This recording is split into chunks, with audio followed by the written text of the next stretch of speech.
Hello అందరికీ. ఈరోజు నేను కేవలం కొన్ని నిమిషాలు అయిపోయి ఎంతో టేస్టీగా ఉండే క్యాప్సికమ్ గ్రేవీ కర్రీని చేయబోతున్నాను.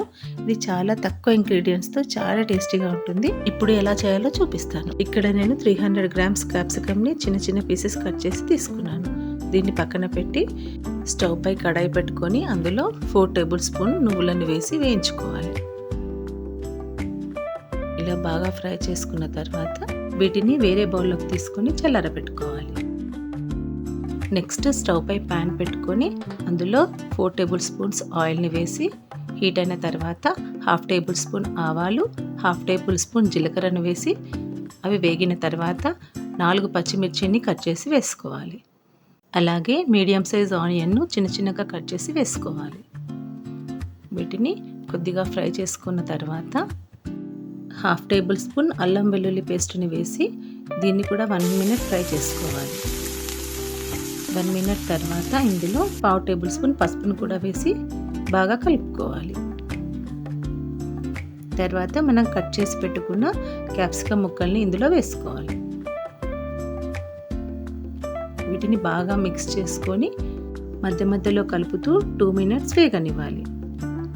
2 మినిట్స్ తర్వాత ఇందులో 1/2 టేబుల్ స్పూన్ ఉప్పును కూడా వేసి మిక్స్ చేసుకున్న తర్వాత మూత పెట్టి 3 to 4 మినిట్స్ మగ్గనివ్వాలి.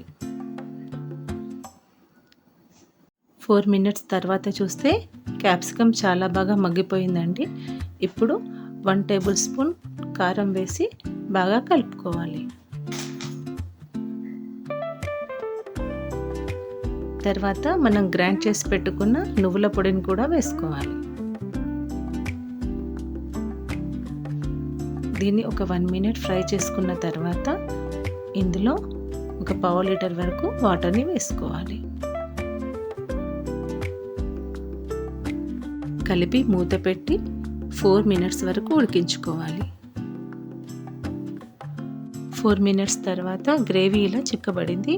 ఇప్పుడు 1 టేబుల్ స్పూన్ ధనియాల పొడిని కూడా వేసి కలుపుకోవాలి. దీన్ని మూత పెట్టి ఒక 2 మినిట్స్ వరకు ఉడికించుకోవాలి.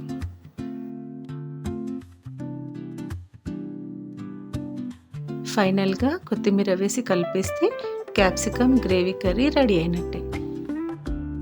ఈ కర్రీ రైస్లోకి కానీ రోటీలోకి కానీ చాలా బాగుంటుంది. పిల్లలు కూడా లైక్ చేస్తారు. కంపల్సరీ ట్రై చేయండి. Thanks for watching. Please like, share and subscribe to our channel.